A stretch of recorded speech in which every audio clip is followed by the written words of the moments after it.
Every civilization has created heroes. The Greeks had Achilles, Mesopotamia had Gilgamesh, Britain had King Arthur, China has Sun Wukong, Japan had Momotaro, and Norse mythology had Thor. Thousands of miles apart, different languages, different religions, different cultures, but most of these civilizations never interacted with one another, and yet somehow they all arrived at the same idea. A single person leaves the ordinary world, faces impossible odds, changes, returns transformed. That isn't just similar storytelling. It's one of the strangest patterns in human history. You see, at first I just thought it was coincidence because, heroes make the story exciting.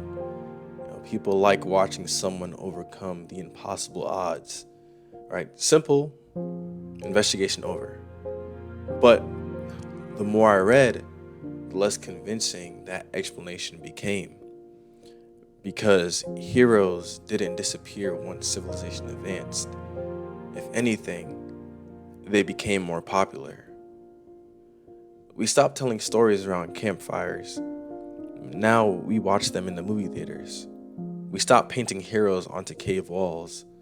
We now watch them in 4K. The names changed, but the stories didn't. From people like Batman to Spider-Man to Harry Potter to Luke Skywalker to Naruto to Luffy to Arthur Morgan. These are just different characters, but the same journey. And I believe that raises a much bigger question. If heroes only exist for entertainment, then why does every generation recreate them?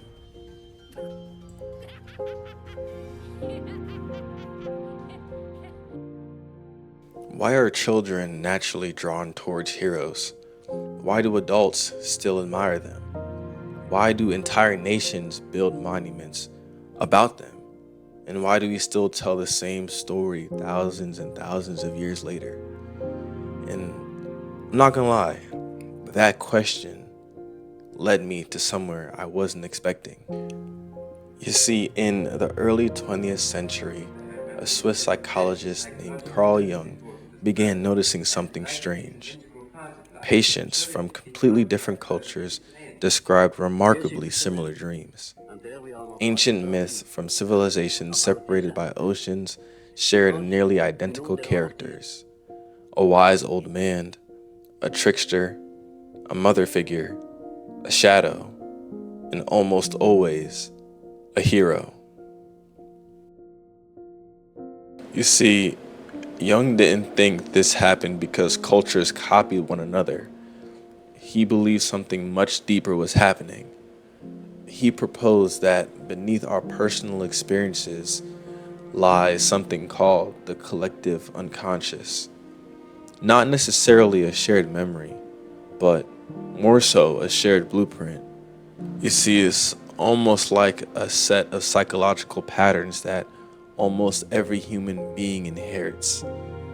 Whether you're born in ancient Greece, modern Japan, or even halfway across the world, your mind tends to recognize certain stories almost instinctively. And it's not because you've learned them, but because you're built to understand them. Jung called these recurring patterns archetypes. Think of them less like characters and more like roles. And there's a plethora of roles, but among the ones that we're talking about today is the archetype of the hero. You see, the hero wasn't simply a brave person. The hero was somebody who represented transformation. Someone who began as ordinary, encounters hardship, and is forced to change. And then, out of nowhere, they emerge as somebody new. You see, that pattern almost appears everywhere humans tell stories, right? And at first, I was thinking, well, that's interesting, right? But then I kept reading. And a few decades later, another man noticed the exact same thing. Not a psychologist, but a professor of mythology. Joseph Campbell. He spent years reading myths from civilizations across the globe, thousands of stories, different languages, different religions, different centuries. And after years of research, he reached a conclusion that sounded almost impossible. Most heroes follow the same journey, and he named it the hero's journey. You see, within the hero's journey, it begins with almost an ordinary world, such as ours, right? But then something interrupts it, a call, an invitation, or a crisis. And most heroes refuse it at first. They doubt themselves, they're afraid, they don't believe they're capable of doing what they were called to do. But then someone appears, a mentor, a guide. They step into the unknown, they fail, they adapt, they lose people, they question themselves. And eventually, they overcome the thing they once believed to be impossible. Then, inevitably, they return home. But they don't return home with the things that you naturally think a hero should return with. They didn't return with treasure or fame, but a transformation. Does that sound familiar? I guarantee it does, because you've probably seen it hundreds of times. In Star Wars, Lord of the Rings, Harry Potter, The Matrix, The Lion King, Spider-Man. That story is everywhere. And it's not because Hollywood lacks originality. It's because the structure works. But why? That's the why that's been bothering me this whole time. Why this story? Why this hero's story? Out of every possible story humans could tell, why this one? The answer wasn't in mythology. It was in psychology. Imagine trying to teach a child courage. You can define courage. You can write paragraphs about it. You can create a list of rules. Or you could tell the story of somebody who was terrified, but they acted anyway. The one story that will probably be remembered for life is the story of Mike Tyson and Cus D'Amato.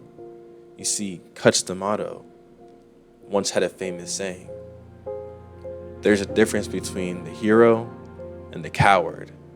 You see, the coward and the hero both feel the same thing, but it's what the hero does that makes him a hero, and it's what the coward doesn't do that makes him a coward. In almost every hero story, they ask the same question: who do you become when life demands more than what you think you're capable of?